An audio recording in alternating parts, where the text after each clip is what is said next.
Oui, alors j'étais en train de lire Éphésiens au chapitre 6. Et comment on peut combattre la tactique du diable? Alors on la défend par un certain nombre de choses dont on nous parle dans l'épître aux Éphésiens. Alors par exemple, question d'une armure.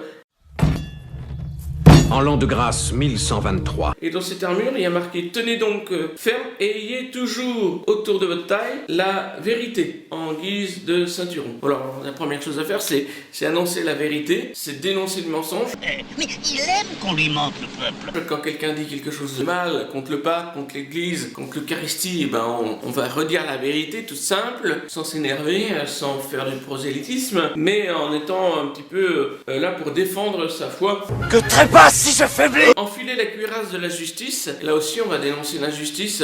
Alors ça, c'est injuste. C'est vraiment trop injuste. Envers les plus pauvres, on va dénoncer l'injustice envers ceux qui n'ont pas les moyens financiers, humains, et puis aussi ceux qui sont dans la détresse. On va essayer d'agir, soit en donnant de l'argent à une association,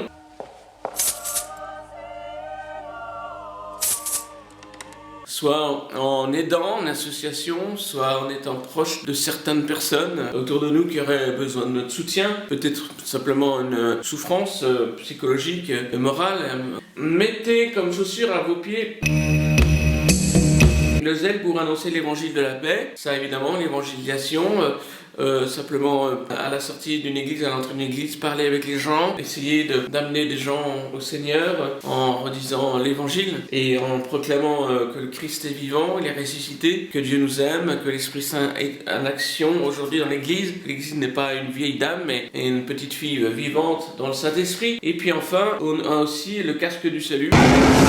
Penser à son salut, penser à la vie éternelle, amener aussi ce discours dans la vie éternelle. Et puis enfin, la parole de Dieu, évidemment, la lectio. Et il rajoute, Saint Paul, évidemment, quelque chose de très important. Faites en tout temps par l'Esprit toutes sortes de prières et de supplications. Voilà, la prière, et évidemment, l'oraison.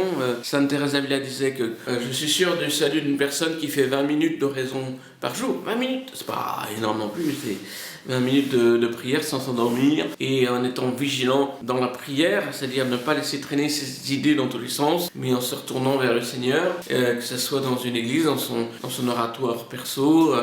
Voilà donc les armes de combat.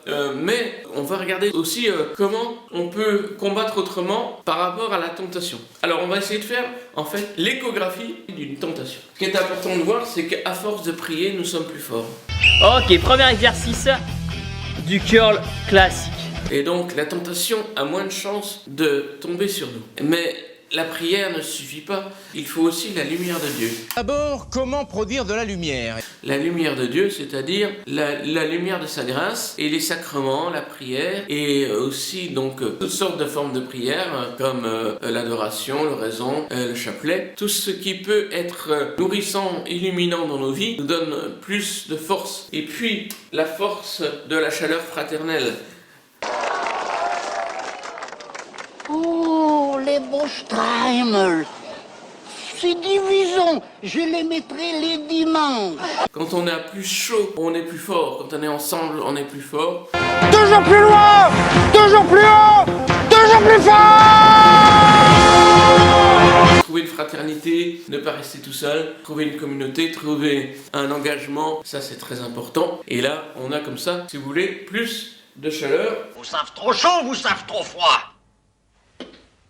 Ça aussi c'est important dans le combat, donc on est plus fort, mais il n'empêche que l'on est tenté. Tout être sur la terre a été tenté et est tenté. Même Jésus, fils de Dieu, a été tenté, il a pris notre humanité, il a été tenté par le diable au désert, on le voit, très bien expliqué dans tous les évangiles. Jésus est tenté, mais il résiste. Résiste, prouve que tu tires. À la tentation et il nous sauve du fait que l'on n'entre pas en tentation. Et c'est ce que nous disons dans la prière dominicale, la prière du Notre Père, ne nous laisse pas entrer en tentation. Ne nous laisse pas entrer en tentation. Alors, la tentation elle est normale, mais si on rentre dedans, c'est-à-dire que si on est emprisonné par cette tentation, on ne peut plus ouvrir la porte derrière nous, eh bien, à ce moment-là, on tombe obligatoirement dans le péché. Alors, la radiographie d'une tentation. Première chose, nous avons nos sens. La tentation passe toujours par les 5 sens. Alors, des fois, nos sens, on n'y voit plus rien. Ça va être tout noir. Ta gueule. Ça va être tout noir. Ta gueule. Parce que ils sont comme émoussés, ils sont comme trahis. On entend des choses, mais c'est pas tout à fait la vérité. On voit des choses, mais c'est pas tout à fait vrai. On entend aussi par notre corps des choses, on sent des choses dans notre corps, on goûte des choses.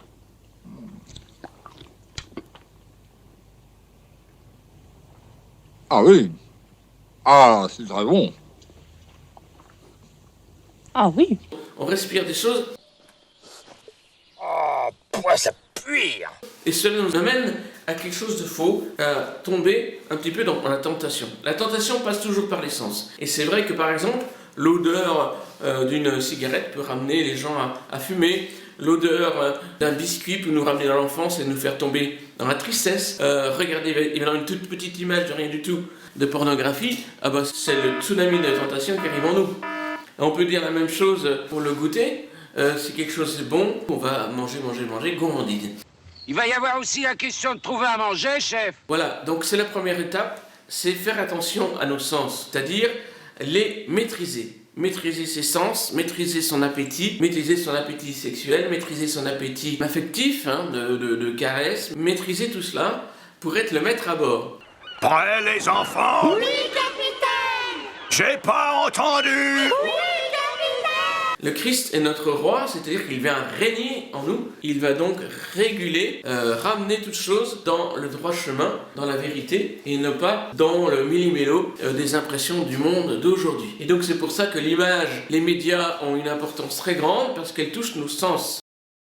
On dit de ces bêtises quelquefois. Et que nos sens, donc, on doit les gérer. Pour cela, il faut faire un petit peu d'ascèse. Il a compris. Mais lui, peut-être il comprend les finesses de la langue. Ça ne veut pas dire la grosse ascèse, un petit peu. Voilà, par exemple, si on est gourmand, on va faire de l'ascèse de temps en temps, tout simplement arrêter le sucre. Et puis, ou bien arrêter la cigarette, ou bien arrêter Internet. Une journée en semaine, ou une heure avant d'aller se coucher, on arrive à faire des choses, et il ne faut pas croire qu'on n'y arrive pas. Tout homme est capable de se maîtriser, sinon on est des animaux. Mais on ne sommes pas des animaux. Nous sommes des êtres vivants qui ont une pensée, qui ont une construction, et qui ont une volonté donc de maîtriser. On peut dire la même chose pour ce qu'on entend, ou bien pour ce qu'on dit. Si on dit tout le temps des paroles négatives, des critiques, des doutes, des malédictions, on est invité à remplir sa bouche de louanges, d'actions de grâce, et de le dire. Tu es une bonne personne, merci pour ce que tu as fait, tu es mieux que tu ne crois. C'est des paroles de bénédiction sur la personne, mais aussi envers Dieu, évidemment, envers les autres et envers soi-même. On peut se dire devant un miroir, « Oh, tu n'es pas si mal que ça. » Que veux-tu voir, ma reine? Miroir magique au mur, qui a beauté parfaite et pure? La deuxième chose qui se passe dans une tentation, c'est qu'une fois que c'est rentré par les sens, il va y avoir une deuxième étape qui est l'affolement de l'imagination. L'imagination, c'est la folle du logis. Toi, je suis l'imagination. Il m'est arrivé un truc, je te raconte pas. J'aurais bien aimé que tu racontes, moi. Je suis la folle du logis. J'avais vraiment amené plein de choses dans cette sensation, ce ressenti, ce qui passait par les sens interdits, les sens obligatoires, l'essentiel. Je fais de toi mon essentiel. Les sons dalmatiens. Et c'est chiant. Je vais amener un tsunami, tu vois, je vais ramener les choses dans une folie totale et je vais imaginer plein de trucs. Par exemple, j'ai vu une image, tout d'un coup j'imagine plein de trucs dans ma tête, le fantasme, ou bien je vais imaginer un gros gâteau. On a dit 3 parts, Obélix. 1. Oui, continue. 2. Et 3. Plein de chips. Parce que moi je suis la folle du logis. Moi j'amène si tu veux une folie dans la vie et puis ça lui permet si tu veux de perdre un peu les pédales. Moi c'est un petit peu mon idée quand même, faire la fête quand même de temps en temps. Donc vous l'avez compris, la deuxième étape c'est l'imagination. Alors l'imagination, elle va nous faire tourner en bourrique, elle va amener une amplification de ce qu'on a vu, de ce qu'on a entendu, de ce qu'on a senti, goûté, et puis elle va nous amener à, voilà, à ne plus pouvoir arriver à démêler la vérité. Nous sommes toujours dans la tentation, mais va arriver une troisième étape qui est le conflit intérieur, la guerre intérieure. Nous sommes en guerre.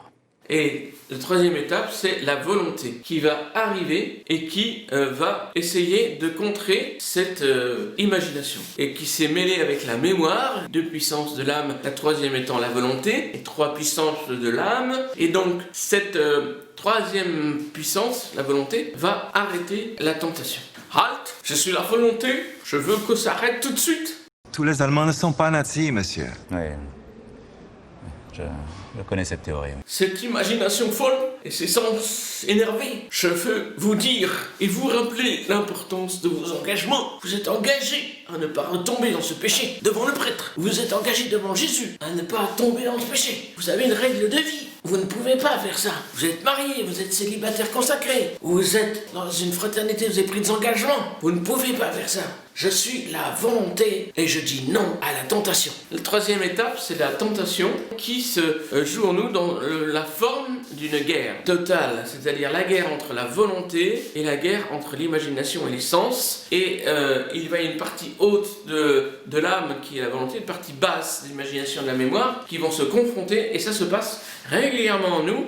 Nous sommes sans cesse tentés et donc il faut deux choses: abaisser l'imagination en regardant des images autres que des images malsaines, en mangeant des choses qui peut-être sont moins plaisantes que ce qu'on a les goûts, le goût ou les sens nous demandent. Non mais je sens bien que vous essayez de me dire quelque chose, mais c'est de vous la phrase ou vous l'avez entendu ça? Fameux légumes. Bah moi j'aime bien manger des saucisses avec des légumes. Par rapport à la pâtisserie. Et puis, il faut aussi renforcer la volonté. Elle se renforce bien sûr par la prière, mais aussi par la lecture de ce que demande l'Église dans le catéchisme de l'Église catholique, dans la vie des saints, dans des livres spirituels, dans des livres théologiques qui nous permettront de renforcer notre volonté et ainsi de ne pas tomber dans le péché. Si la volonté dit oui à l'imagination et au sens, nous tombons dans le péché. Auparavant, nous sommes dans la tentation et nous pouvons résister à la tentation grâce à la volonté. Aujourd'hui donc, nous devons être forts dans notre volonté. Nous devons ne pas laisser nos sens nous embarquer, ni encore moins notre imagination, en la reformant, la reformatant par des images intéressantes, des images de Dieu, et une imagination qui tourne vers les réalités du ciel, vers les réalités de Jésus quand il était sur cette terre, afin qu'on puisse être plus fort dans la tentation. Oui, Christ est vainqueur, il est ressuscité, il nous donne la victoire dans la tentation, il nous donne de résister à la tentation comme lui l'a fait au désert, il nous donne surtout la victoire dans le combat, car il est victorieux. Victoire, tu régneras, ô Christ, tu nous sauveras.